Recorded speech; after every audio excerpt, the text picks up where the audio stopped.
E agora, com você, diretamente do Templo de Salomão, a Palavra Amiga do Bispo Macedo.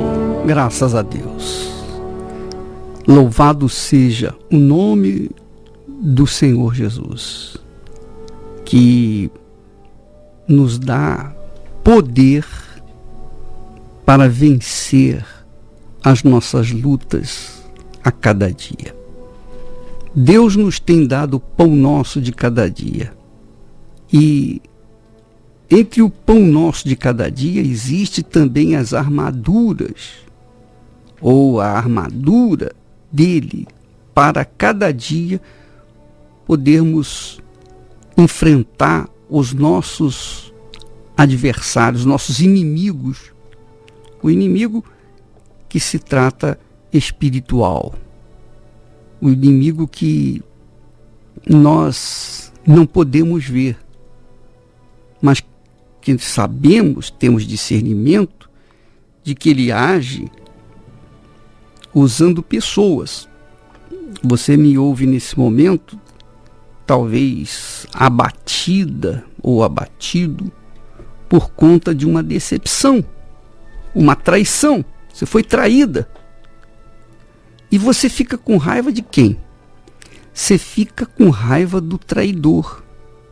Só que, se você não tem discernimento espiritual, você vai ficar com ódio do traidor, quando, na realidade, o traidor foi usado por um espírito imundo. Quer dizer, é o que aconteceu, por exemplo, com Judas Iscariotes.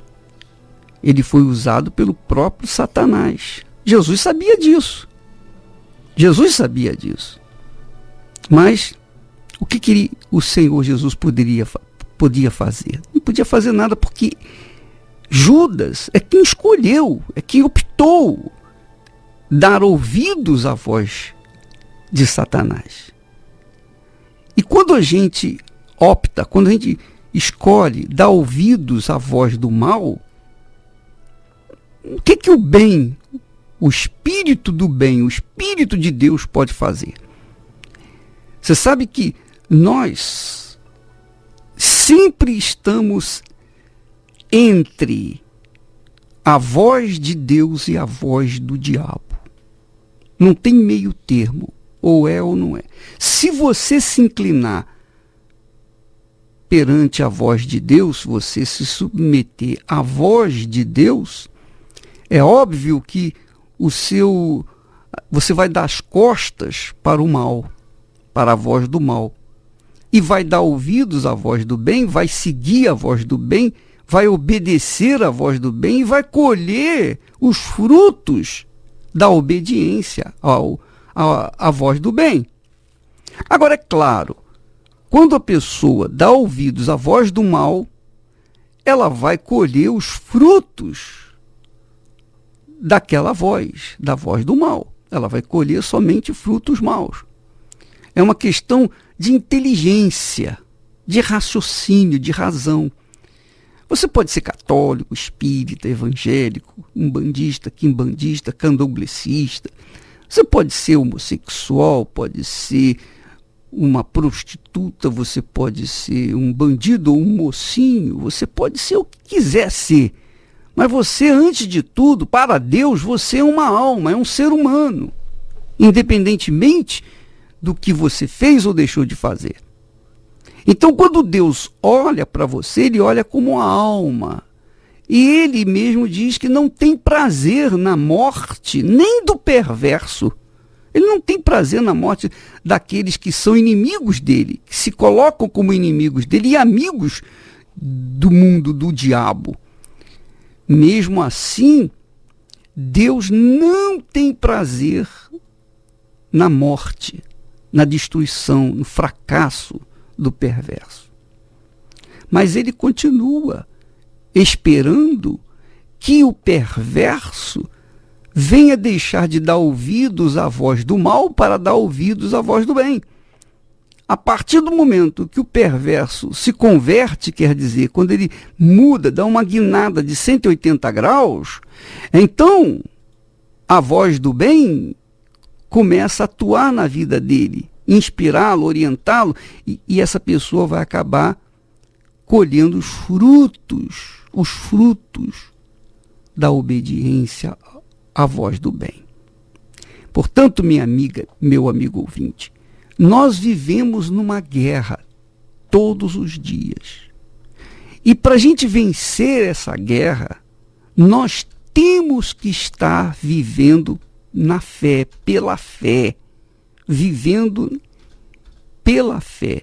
E viver pela fé não quer dizer viver na religião. Viver pela fé não quer dizer que você seja uma pessoa frequentadora da religião A, B ou C. Não, viver pela fé é viver na dependência da voz de Deus, da direção do Espírito de Deus. Então, muitas pessoas me perguntam, bispo, qual o segredo? Qual o segredo? Eu pergunto, segredo de quê? Do sucesso. Mas que sucesso? Poxa, é um trabalho violento, um trabalho assustador, um trabalho que cresce, o trabalho da Igreja Universal do Reino de Deus. Por que ele cresce? Ele cresce não é porque nós somos merecedores, nem muito menos muito inteligentes ou capazes, sábios, nada disso. Todo o crescimento da obra da Igreja Universal do Reino de Deus se deve à ação do Espírito Santo. Ele fala, ele orienta, ele dá a direção. Quando nós obedecemos, então dá certo. Quando nós não obedecemos, dá errado. Então, nesses anos todos, são 38 anos que nós vamos ter na Igreja Universal do Reino de Deus, aniversário da Igreja Universal, 38 anos. Nesses anos todos, nós cometemos muitos erros, muitas falhas. Por quê? Porque deixamos de ouvir a voz do Espírito Santo. Deixamos. Preferimos seguir a voz, digamos assim, da carne, da ansiedade, a voz da inteligência, do intelecto. Então nós demos, sim, muitas vezes com os burros na água. Porém, quando nós obedecemos à voz do Espírito Santo, então a igreja cresceu, desenvolveu, multiplicou. Então é assim que funciona. Se nós ouvimos a voz de Deus, então nós vamos ter sucesso. Se nós não ouvimos a voz dele, nós não teremos sucesso. A sua vida também é assim, minha amiga, meu amigo. Por exemplo, você, como inicialmente eu falei, você está aí vivenciando problemas, dificuldades, traições, né, desgostos. Você está abatida, você está caído, né? E não sabe o que fazer da vida. Mas você tem uma coisa. Por que você nos ouve nesse momento? Primeiro, você nos ouve porque você tem fé. E você está buscando um conselho, você está tentando ouvir a voz do Espírito Santo. Quer dizer, você está buscando, mesmo caído, mesmo prostrado, você está assim, perguntando a si próprio, o que eu faço? O que eu faço da minha vida? Minha amiga, meu amigo ouvinte, o segredo, preste atenção que eu vou dizer para você. O segredo é aquela palavra. Quando Davi disse, a lei do Senhor, a palavra de Deus, é perfeita. É perfeita, é tão perfeita que ela restaura a alma. Então, quando nós nos esmeramos, trabalhamos, investimos a nossa vida no ouvir e praticar a palavra de Deus, nós certamente estaremos fortalecendo a nossa alma, restaurando a nossa alma. Então o segredo de uma vida abençoada é ouvir e obedecer à voz de Deus, do Espírito Santo. Esse foi o segredo de Abraão. Você vê que Abraão não fez milagres. Você conhece algum milagre que Abraão fez? Não, ele não fez milagre nenhum. Nenhuma maravilha. Mas Abraão teve um caráter de perseverança. Ele seguiu a voz de Deus, mesmo diante das adversidades, mesmo diante das lutas, dos problemas. Ele manteve a palavra de Deus em ação, ele tomou atitude, ele obedeceu. Por causa disso, ele foi chamado amigo de Deus. Abraão era amigo de Deus. E quem é amigo de Deus, quem pode ser contra ele? Hã? Quem se levantar contra o amigo de Deus está perdido. Ou não está? Essa é a realidade. Eu lembro quando eu era jovem, também era magrinho, e eu procurava ser amigo de um mais forte, porque em caso de necessidade eu tinha um mais forte que viria me defender. Ora, até que um dia eu... é muito legal. Até que um dia eu vim conhecer o Senhor Jesus e receber o seu Espírito, o Espírito do Altíssimo, o Espírito de Deus. Aí já era. Aí eu deixei de confiar nos mais fortes. Eu deixei de confiar na força do braço para confiar no Deus que eu havia abraçado. Então, isso não é religião. É religião? Não, não é religião. Religião é você ser aquela pessoa com a fé cega.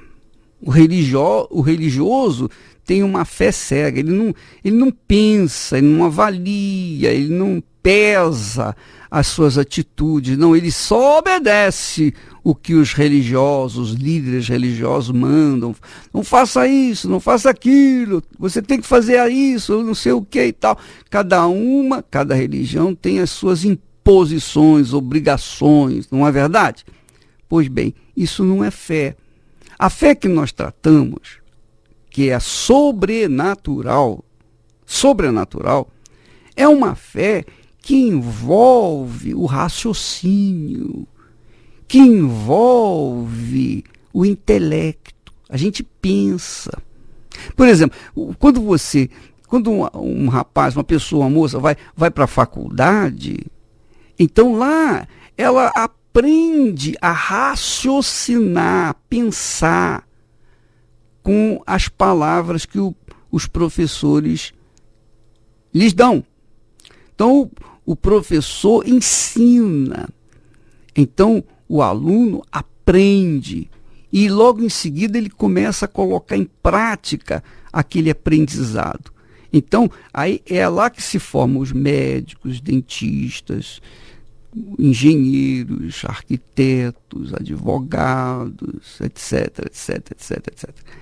Então, eles são formados pela palavra dos professores. Ora, a Bíblia é a lei do Senhor que restaura a alma. E por isso é que nós nos empenhamos em ouvir, em atender, em receber, em aplicar a nossa vida nessa palavra, a nossa alma nessa palavra. Quando nós ouvimos a lei do Senhor, que é perfeita, que é a palavra de Deus, nós simplesmente restauramos a nossa alma. Agora, você há de convir que a palavra de Deus, na realidade a Bíblia, contém a palavra de Deus, a palavra do diabo e a palavra do homem. São três palavras que são inseridas dentro da Bíblia. O diabo falou com a Eva, o diabo falou com Deus, o diabo falou com Jesus, o diabo falou com Pedro. Então o diabo ele me inspira, ele orienta, ele dá a sua direção, quer dizer, ele procura dar aquele conselho para a pessoa se arrebentar. Então nós temos isso na Bíblia. Na Bíblia nós temos também a palavra do homem, a opinião do homem. Então você, quando lê a Bíblia, você tem que ver se aquela palavra é de Deus, veio de Deus, do diabo ou do homem. Paulo ensina que, olha, é melhor que você não se case. Você está solteiro, que não se case.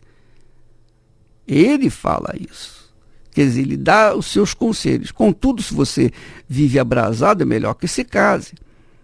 Então, Paulo dá a orientação dele, pessoal, mas também dá a orientação de Deus. Então, você tem que pesar a palavra. Deus também tem falado.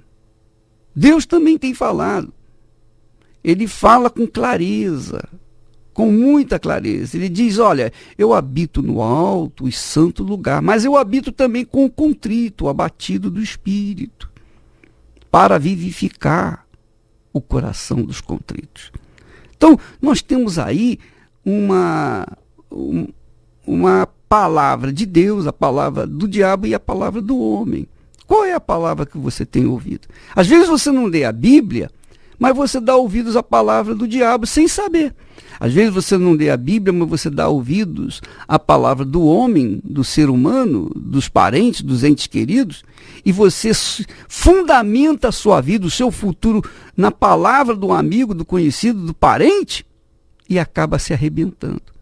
Mas quando a pessoa dá ouvidos à palavra de Deus, então não há o que errar, não há o que temer, porque ela certamente vai ser abençoada. Então o trabalho da Igreja Universal, do Reino de Deus, ele se fundamenta assim, por conta dessa palavra, a palavra de Deus, que restaura a alma, restaura a sua alma. Então você está caído aí, então hoje é um dia especial para que as pessoas venham restaurar suas vidas, suas almas. Hoje, à noite, nós teremos a noite da salvação aqui no Templo de Salomão e também em todas as igrejas universal do Reino de Deus. Agora, o que você tem que fazer? Você tem que ir, você tem que correr atrás, você tem que fazer por onde. Do contrário, nada vai acontecer. Não adianta você ficar aí parado, pensando e não tomando atitude. Não adianta você ficar esperando que as bênçãos de Deus caiam na sua vida como a chuva. Não é assim. Não é assim que funciona. Você tem que fazer a sua parte. Se você quiser tomar chuva, você tem que sair do abrigo que você está. Se você não quer tomar chuva, você tem que sair da chuva e correr para um abrigo. Você que tem que tomar atitude. Não ficar esperando, parado, estático, aguardando alguma coisa de Deus. Ele promete abençoar, mas a pessoa não pode ficar esperando que essa promessa se cumpra sem que ela faça a sua parte. Então, todos os domingos, às 6 da manhã, aqui no Templo de Salomão, nós estamos discutindo, nós estamos ensinando os segredos, os mistérios da fé. Então, o que nós ensinamos aos domingos pela manhã, nós nem sempre falamos aqui no rádio, não. Aliás, nem falamos, porque há coisas que a gente precisa falar somente as pessoas realmente interessadas. Então, domingos às 6 da manhã, nós temos ouvir, o estudo da palavra de Deus que restaura a alma. O estudo da palavra de Deus que restaura a alma. Domingos às 6 da manhã, só aqui no Templo de Salomão.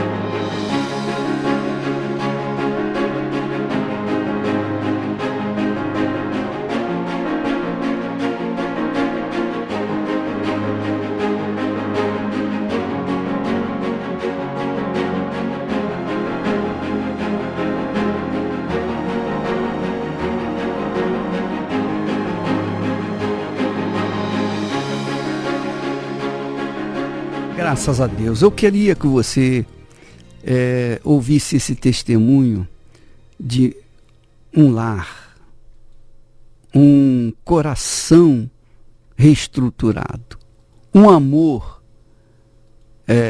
readquirido. Veja só o que aconteceu com essa pessoa, com esse testemunho. Igor e Luciana, por favor, vamos lá. O que aconteceu com vocês? Bem, nós chegamos aqui divorciados. Nós fomos casados durante 3 anos. Um do outro. Ok. Fomos casados durante 3 anos. E ele foi embora, saiu de casa, me abandonou, me deixou sozinha. E eu sofri muito. Cheguei aqui magoada, deprimida, sofrendo muito porque eu me senti injustiçada. Eu, até então, achava que era uma ótima esposa, cuidava, estava ali do lado e tal. Mas ele conheceu uma outra pessoa, se apaixonou, se encantou. E num belo dia ele saiu de casa. Quando eu cheguei em casa ele já não estava mais. 3 anos de casado. 3 anos de casado.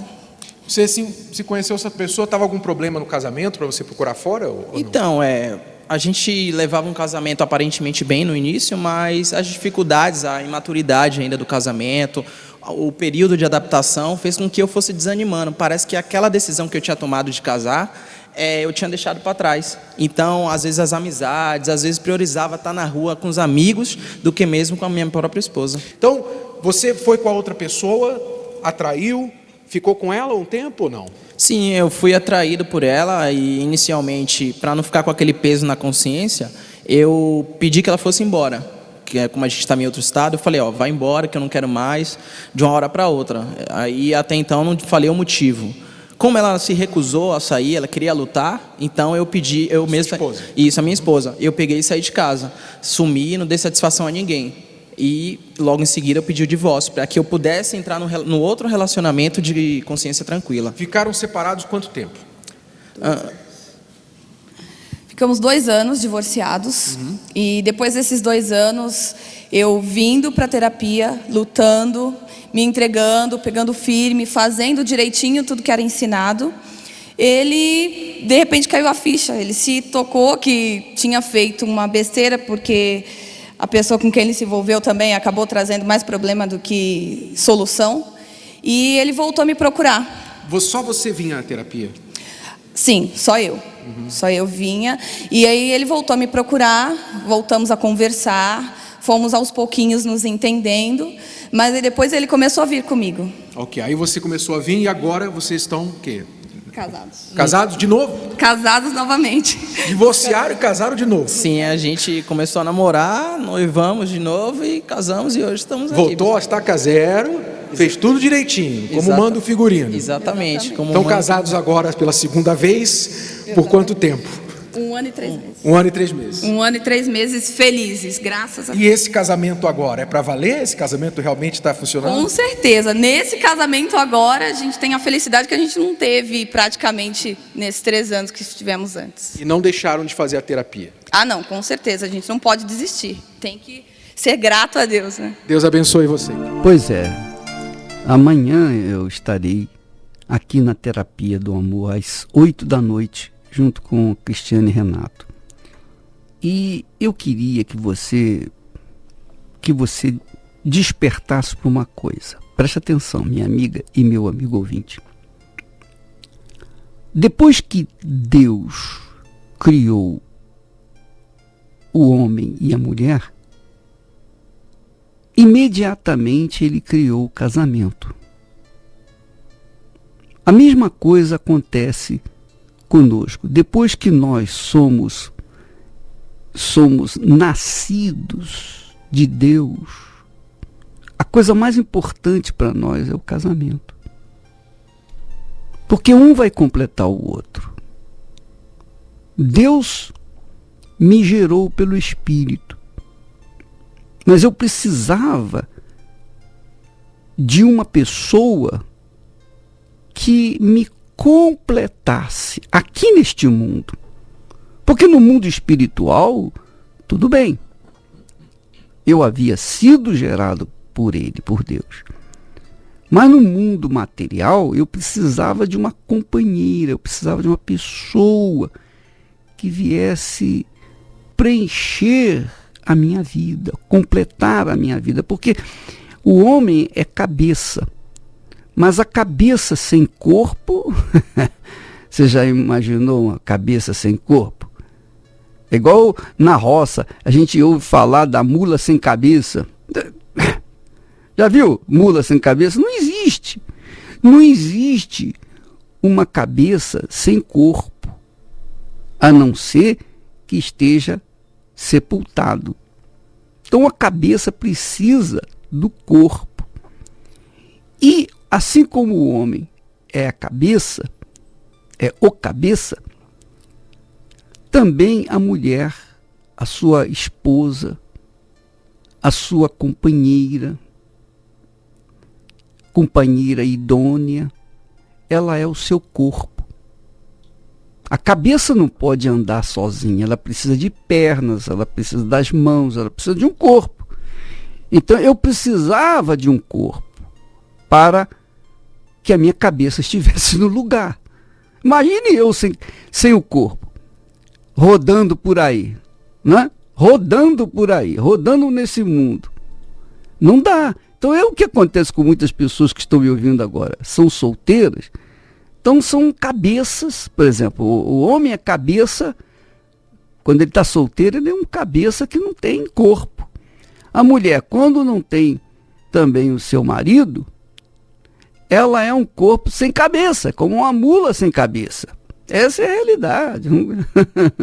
Já viu como é que é, né? Então, você dá com os burros na água porque você não tem cabeça. Você não está completa, não está completo.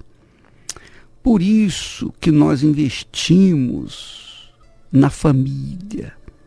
Essa terapia da família, na realidade, é uma escola de construção de lares. Construção de lares. Cada lar, por exemplo, esse casal que deu testemunho agora, maravilhoso.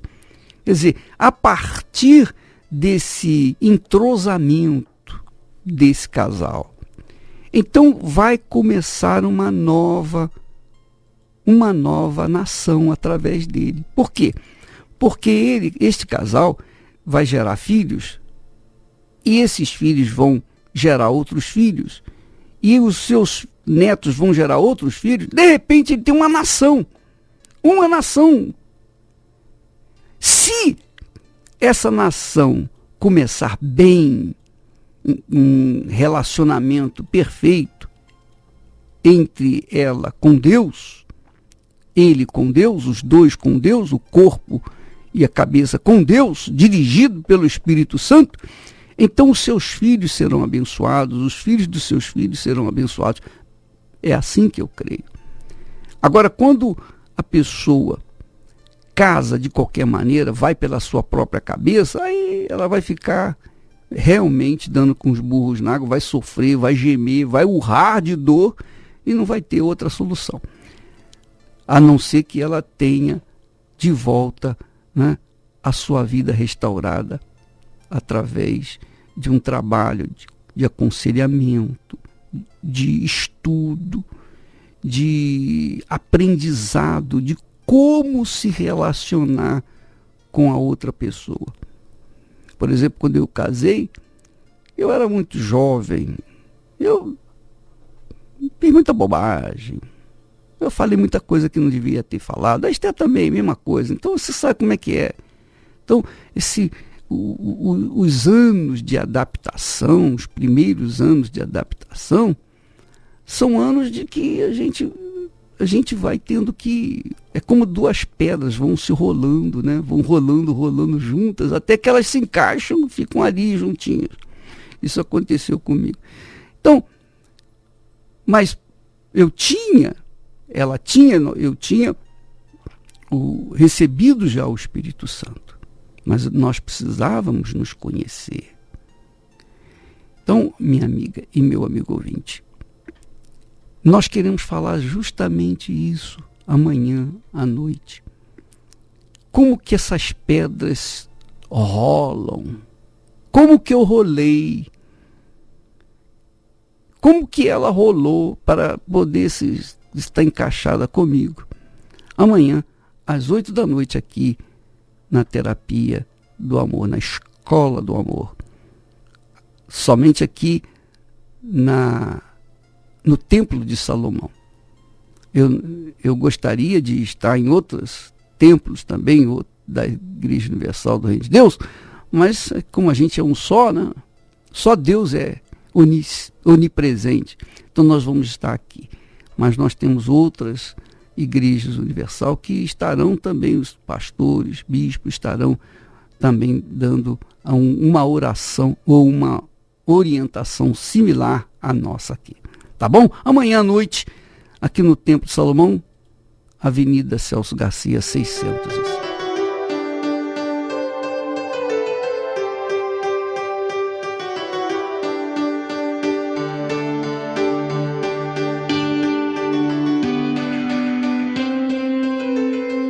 Então, nós vamos ficando por aqui e amanhã estaremos neste horário, nesta emissora, para trazer a palavra de fé para você. Mas domingo, às 6 da manhã, especialmente, nós temos a restauração da alma. Um estudo sobre a fé, os segredos e mistérios da fé. Só para pessoas interessadíssimas em aprender a viver pela fé. Deus abençoe.